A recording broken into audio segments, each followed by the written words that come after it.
and welcome back to another episode of Sapna's Kitchen Diaries. Vada Pav, India's most popular street food, born in the streets of Mumbai. It's a perfect combo of spicy potato patty, a soft pav, that's classic white bread roll, and a mix of chutneys, green chutney, garlic chutney, and sometimes even a green fried chili on the side for that extra heat. I have also added a special twist which perfectly pairs with Vada Pav. So watch this video to find out what it is. Today I'm bringing this delicious classic to my kitchen. So without wasting any time, let's get started.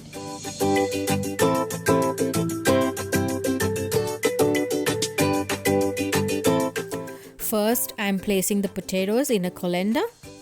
I'm steaming them instead of boiling because I don't want the potatoes to turn sticky or too mushy. I have already got some water boiling in the pot and I'll place the colander right on top. Then cover it with a lid and let them steam for about 20 to 30 minutes until they are nice and tender.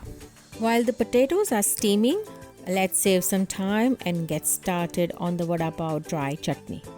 It's one of the key ingredients that gives Vada Pav its amazing flavor.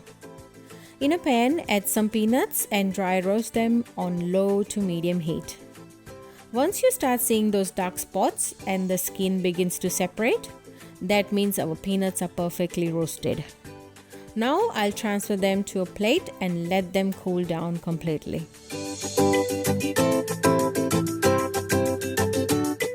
In the same pan, dry roast the sesame seeds on a very low flame. Once they start turning a little golden, that's when they are done.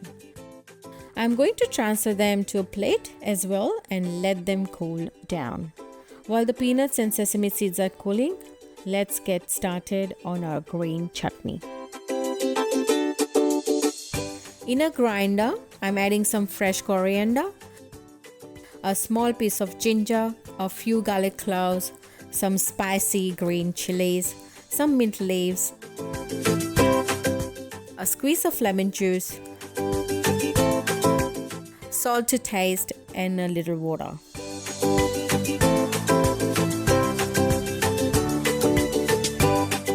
Now grind everything together until you get a nice smooth paste.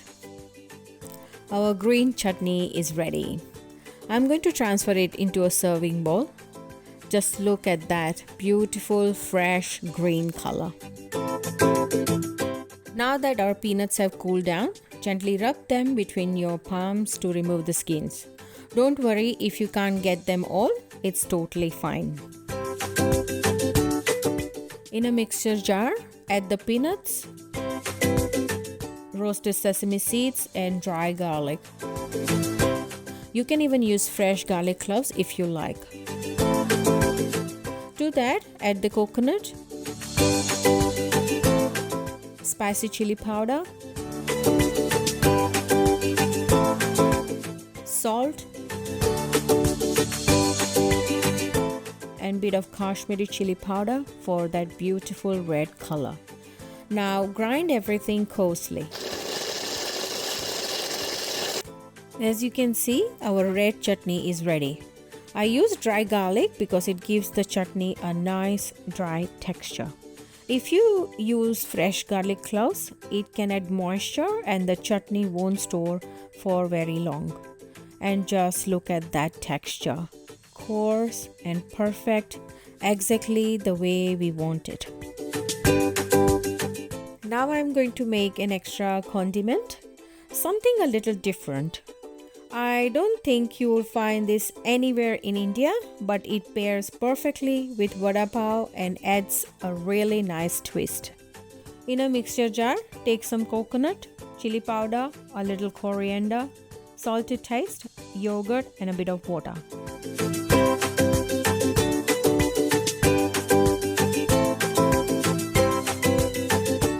I added a little extra chili powder because I thought it might not be spicy enough. But you can skip this if you don't want it too hot. Grind everything well until smooth.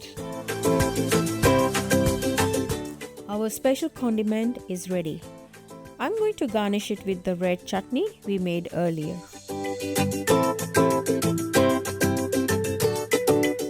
Our potatoes are done and cooled down. In a bowl, mash them well. Add some salt. Remember, we didn't add any while steaming, so adjust to your taste. Then add some chili powder or green chilies if you prefer, and a little lemon juice. Mix everything together nicely. Now let's make a tempering to mix into our mashed potato. This will give it an amazing flavor. In a pan, heat some oil. Once it's hot, add mustard seeds and a pinch of asafoetida, followed by finely chopped ginger and garlic. I'm also adding some chopped curry leaves, fresh coriander, and a pinch of turmeric powder. Mix it all together, cook for a few seconds, and then pour it over the mashed potato mixture. Now add some fresh coriander and mix everything together until it's completely combined. We are ready to start making the vadas. But before that, grease your plate and your palms so the potato mixture doesn't stick.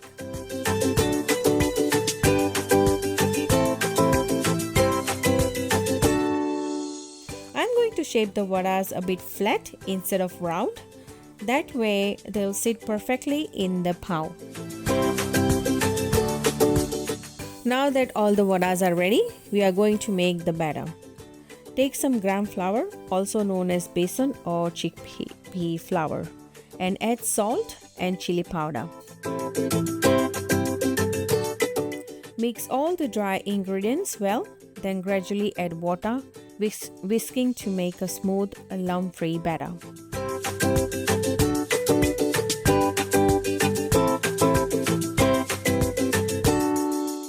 The batter should be just right, not too runny, not too thick. Perfect for getting a nice even coating on the vadas.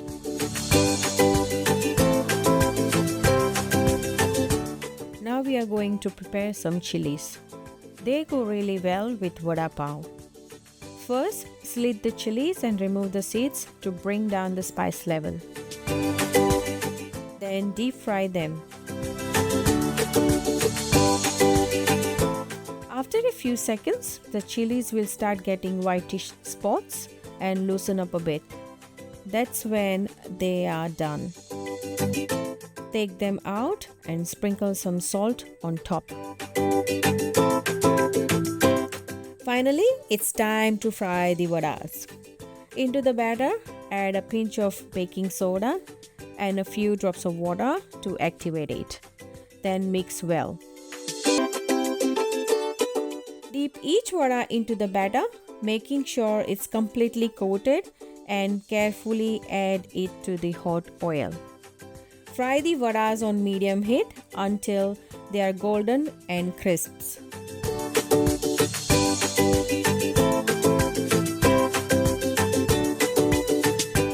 Our vadas are done and just look at them. They look absolutely amazing.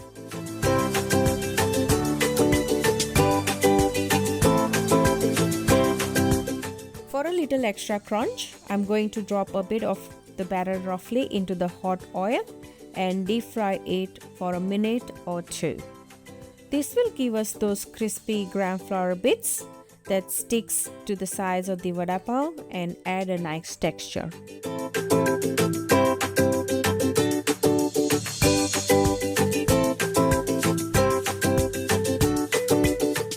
Now it's time to plate our delicious Vada Pav. Make a diagonal cut into the pav and spread some green chutney and red chutney. Place the vada inside, then add a little more red chutney on top. Serve it with the yogurt condiment we made, a bit of extra green chutney for that kick, and a fried green chili on the side.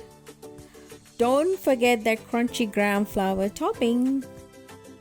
Look at that. Golden, crunchy and full of flavor. Take a bite and you'll see why Vada Pav is one of India's favorite street foods. If you enjoyed the recipe, don't forget to like, share and subscribe. Thanks for watching and I'll see you in the next recipe.